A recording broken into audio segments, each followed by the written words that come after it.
Sim. Né? Porque tem isso. A gente pode falar em outro programa sobre o papel do rico, que hoje é absolutamente desprezado, em certo sentido, mas tipo assim, a pessoa rica... Você é a favor de taxar as grandes fortunas?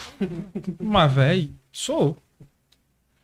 Não, mas eu entendo esse contexto. porque, assim, pouca gente vai ter noção a questão dessa discussão. do rico, pô, é que o rico ele tem uma oportunidade muito grande Tem uma na facilidade vida. que a gente, né? Não, mas é a oportunidade de ajudar muitas pessoas a fazerem o quê? A terem tempo suficiente de se evangelizarem e salvarem as suas almas. Porque o pobre, qual é o problema da pobreza material? É que o pobre tá lascado em tudo, pô, de certa forma. Tudo é mais difícil, né? Eu posso Sim. fazer um comentário? Inclusive, Sim. a própria crença em Deus. Por isso que aí tipo, é só você não inverter os papéis, entendeu?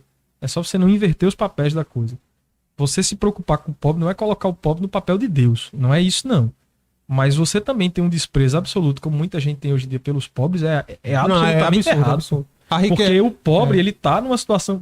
O termo pobre não é por acaso, né? a pobreza é um tesouro espiritual da igreja, inclusive. São Tomás de Aquino diz que a miséria não, porque a miséria impede Isso. você até de fazer as coisas mais básicas Mais por Deus. correto, é a miséria. Não é? E o rico tem a Posso dar chance um de exemplo? combater a miséria. Pra né? concordar com isso que tu tá falando, eu vou dar um exemplo aqui. Eu tava ouvindo a história do Dr. Ítalo, teu amigo. Ítalo mamou até o do... Não, assim, não, e ele contando a história assim, do avô dele, sabe? Muito, muito bacana a história. Assim, como ele começou, como foi o casamento dele com o Summer. Aí ele diz assim, olha, meu avô, ele tava devendo 100 e poucos mil. O Ítalo, né? Entrou nesse jogo de investir. E a única pessoa que podia ajudar ele era o avô. Ele chegou pra ele, ó, avô, fiz uma burrada aí, tomei um prejuízo, eu tô devendo tanto. E o avô dele disse assim, você pode esperar só um pouco, dá pra esperar até amanhã? 180 mil, se não me engano. O avô dele foi no banco, pegou o dinheiro, deu a ele, transferiu na verdade, e logo em seguida, um mês depois, ele adoeceu. Acho que com 2 meses, ele faleceu, né? Ítalo cuidou dele e tal. E ele disse, rapaz, a gente foi no banco, né? Eu fui no banco, saber cadê dele, meu avô e tal, não sei o que. E chegou lá, pô, o avô tinha R$0 na conta. Aí foram descobrir aonde foi parar esse dinheiro. Hein? Ele tinha dado o dinheiro todo aos pobres. Ou seja, deu o dinheiro todo ao neto, o neto não tem nem a quem pagar. E o resto que tinha deu. Será? Ou seja, pra mim, isso é um bom exemplo de uma pessoa que Assim, tem condições, que é rica, e diz assim, olha, isso aqui eu não vou levar.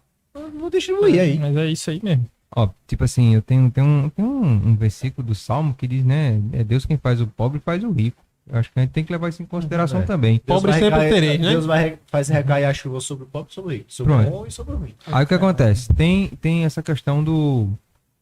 Eu acredito que essa questão da riqueza que Deus possa conceder, né, a um ou a outro, faz certa facilidade, é porque essa pessoa talvez saiba lidar mais com o dinheiro. Porque tem pobre hoje em dia, meu amigo, que se você der a ele dinheiro, o espírito de Não, rico. se meu perde, amigo, o cara se perde bonito. Deus não E dá asa à cobra, já dizia. pobre com o né? espírito de rico é alvarento. Isso. Tá entendendo? Então, tipo assim, essas coisas têm que ser levadas em consideração. O cara geralmente fica reclamando de sua pobreza. Cara, queira continuar, né? Queira continuar, porque senão você vai se lascar. Porque entra a responsabilidade que eu mencionei aqui do exemplo do patrão de Rodrigo. Né? Justamente. Sim, sim. E quando o cara ele é rico, ele tem esse poder de caridade muito abrangente. Ele pode, se você tiver dinheiro sobrando, por exemplo, você pode ficar financiando não é uma igreja todo aqui, uma canto. instituição ali, um negócio acolá. Exato. Ou seja, e essas coisas continuam andando. E Deus lhe dá essa condição de você ter esse dinheiro já sobrando para que você faça justamente isso que você tá fazendo. Isso bem. Não, né? os seminaristas, pô, que tem... Pronto, eu lembro conversando com o Matheus, eles têm uma família lá que todo mês dá um dinheiro a ele, entendeu? Um pessoal que patrocina os seminaristas, entendeu? Fazer esse bem. Ainda esteja quando tem os vocacionados, o padre sempre reúne o pessoal aqui, olha, quem quiser doar sabonete, pasta de dente, a paróquia vai em peso ajudar, pô. Porque sabe que ele tá indo, você não vai ajudar, pra ser um pobre de Cristo. O pessoal acha que o pessoal acha que quem inventou os pobres foram os marxistas, né? Mas não, Marx que inventou os pobres também não é assim, né? E antes de Né? calmar, quem sustentava os pobres? Os pobres. Então. E deixa eu trazer até para um canto mais Quem espiritual. inventou as Geralmente bem-aventuranças foi Marx, né? tem uma questão que eu sempre penso assim muito que eu até converso muito com o Renato lá em casa. Geralmente quando a gente passa certa dificuldade, que a gente precisa às vezes da ajuda dos outros, entendeu?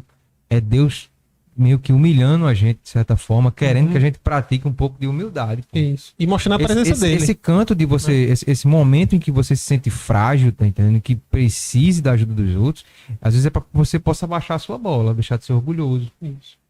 Para que você perceba-se mais humilde, que você precisa do outro também, entendeu? A pobreza em si, ela também é catequética e muito, muito no quesito espiritual. E a providência divina, ela ensina muito nesse Justamente, a providência Porque, divina ela é fundamental para dar essa São Francisco catequese. de Sales fala isso aí com relação a, por exemplo, os enfermos. Você está enfermo no hospital e você se submeter ao que, enfim, o enfermeiro, o médico está dizendo, entendeu? Você se submeter, não ser rebelde ali. Sim. Então, prova de humildade, né? É questão de Bom, formar. Mas, senhores, apesar da conversa estar muito boa, atendendo a recomendação expressa do nosso diretor, que depois vai ficar chiando, a gente precisa encerrar Muito bem. e pedir a vocês mais uma vez que deixem a curtida, que mesmo depois da transmissão ao vivo, enviem esse programa para mais pessoas. Ao longo da semana aí a gente vai fazer o corte de alguns trechos, Glaucio. vai publicar.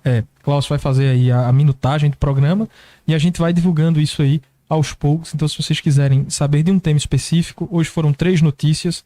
A gente falou sobre o jornalzinho de Frei Beto. A gente falou também a respeito Do Alckmin, do lá, Alckmin sobre o com a inferno. frase de Santo Agostinho. Corrigimos aqui que não era uma frase de Santo Agostinho. E falamos, por fim, da frase, né? A crise climática dita pelo cardeal Parolin. E conversamos um pouco aqui, no último bloco do programa, sobre o juízo temerário.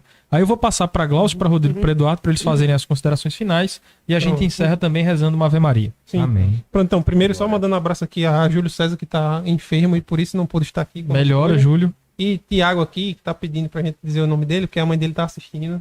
Dona T-Rex, um abraço. Dona T-Rex. E seu Humberto tá aqui na presença, grande seu Humberto, certo? E Seu Humberto. não seria eu vou citar um santo. Não, aí, ó, me deu uma moral aí. eu vou citar um santo pra concluir, certo? E não seria eu se não citasse quem? Pronto, nada bom. Não, Santo Afonso Maria de Ligório, claro, né? Só como lição pra vocês entenderem o que a gente tava querendo dizer como hierarquia de bens. Santo Afonso Maria de Ligório, grande santo da igreja, doutor da igreja. Você gosta muito dele, né? Ele coloca 4, então com certeza, né? Essa questão de hierarquia dos Pelo menos bens, uma ele coisa coloca boa, em 4. Eles primeiro, ó, mais importante pra nós, os bens espirituais da nossa alma. Depois, abaixo, os bens corporais, né, o nosso corpo. Depois, nossa fama. E, por último, nossas riquezas. Isso. Certo? Essa é a escadinha de importância. Certo? Primeiro, o espiritual mais importante. E a riqueza é o último. É o menos importante. Claro, é também importante para viver, mas... Certo? Não é isso. tudo. Agradeço demais. Não, só lembrando que... Tu não vai querer outra citação de Santo Afonso, não, né? Não, Ei, vou dizer outra, deixa eu dizer outra. não é só pra terminar a fala ali e encerro. Era um exemplo. Às vezes, Nosso Senhor ensina através da providência como tu tá passando por certa limitação na tua casa, aí ele sabe, conhece teu coração, e você pede, e ele manda. E às vezes a pessoa que traz, você se sente constrangido. Aí eu escuto, essa frase é de Camila, sempre eu cito lá. Senhor Rodrigo, a providência constrange demais, né? Eu digo, constrange demais.